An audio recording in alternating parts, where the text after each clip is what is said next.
2020-তে আইএসএলে debut করার পর থেকে প্রত্যেক বছর কনসিস্টেন্টলি ফেল করেছে ইস্টবেঙ্গল। প্রায় প্রত্যেকটা সিজনেই একটা নতুন কোচ আর নতুন টিম নিয়ে তারা মাঠে নেমেছে, বাট তাতে রেজাল্ট কিছুই আসেনি।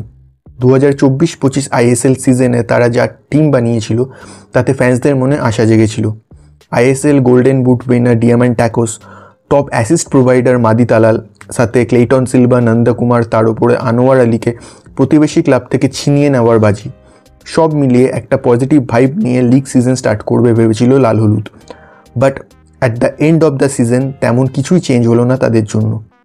লিগ টেবিলে 9 নম্বরে শেষ করলো তারা, সুপার কাপ থেকেও আর্লি এক্সিট। বাট আগামী সিজনে ঘুরে দাঁড়ানোর জন্যে অলরেডি প্রস্তুতি শুরু করে দিয়েছে ইস্টবেঙ্গল। বেশ কিছু ট্যালেন্টেড প্লেয়ার্সদের টার্গেট করেছে তারা। লিস্টে ফার্স্টে নাম আসছে চেন্নাইয়ের এফসি স্ট্রাইকার কনর শিল্ডের।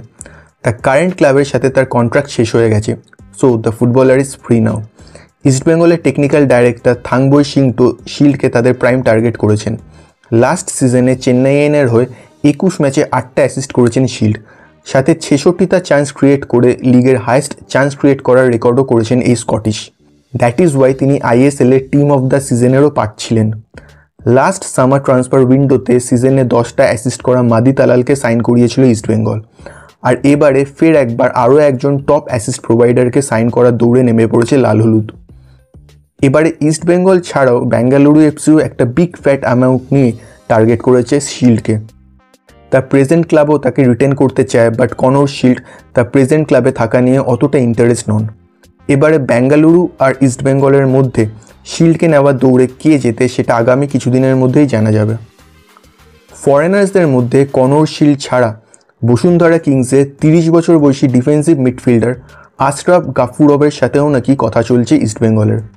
অস্কার ব্রুজোর আন্ডারে বসুন্ধরা কিংসের হয়ে 2 বার ন্যাশনাল লিগ জিতেছেন তিনি, বাট এখন এটা শুধুমাত্র রুমারের পর্যায়ে রয়েছে। Hormipam Ruivah is the next player যার প্রতি ইস্টবেঙ্গল জেনুইন ইন্টারেস্ট দেখিয়েছে।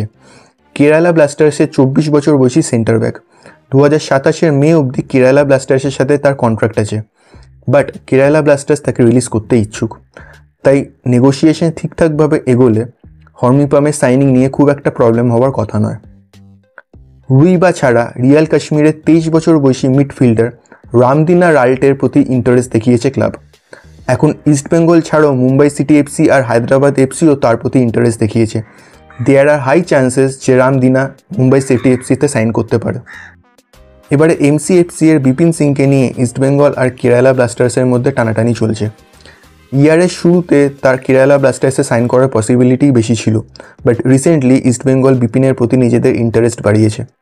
অ্যাকর্ডিং টু রেপ স্পোর্টস, বিপিনের সাথে নাকি অ্যাডভান্স টকও চলছে। সব কিছু ঠিকঠাক থাকলে নেক্সট সিজনে লেসলি ক্লডিয়ের সরণিতে বিপিন সিংকে দেখা যেতেই পারে। অ্যাকর্ডিং টু রুমার, নিজেদের অ্যাটাককে আরও স্ট্রং বানানোর জন্যে মুম্বাই সিটি এফসির বিক্রম প্রতাপ সিংয়ের প্রতিও ইন্টারেস্ট দেখিয়েছে ক্লাব। এছাড়া কেরালা ব্লাস্টার্সের 22 বছর বয়সী মিডফিল্ডার বিপিন মোহনানের প্রতিও ইন্টারেস্ট দেখিয়েছে ক্লাব। এখন আগামী 12 জুন থেকে সামার ট্রান্সফার উইন্ডো শুরু হওয়ার পরেই বোঝা যাবে কাদের কাদের আগামী সিজনে আমরা রেড অ্যান্ড গোল্ড জার্সিতে দেখতে পেতে পারি। এই সমস্ত প্লেয়ারের মধ্যে আপনাদের কোন প্লেয়ারকে ইস্টবেঙ্গলের জন্য সবথেকে জরুরি তা কমেন্ট করে অবশ্যই আমাদের জানাবেন। এছাড়া এদের বাদ দিয়েও ইস্টবেঙ্গলের আর কাদের টার্গেট করা উচিত সেটাও আমাদের জানাতে ভুলবেন না। ভিডিওটা ভালো লাগলে অবশ্যই লাইক করবেন এবং ডে টু ডে স্পোর্টিং আপডেটসের জন্য স্পোর্টিবংকে সাবস্ক্রাইব করতে ভুলবেন না। পরের ভিডিও নিয়ে খুব তাড়াতাড়ি ফিরে আসবো, তাই স্পোর্টিবংয়ের সাথে থাকুন।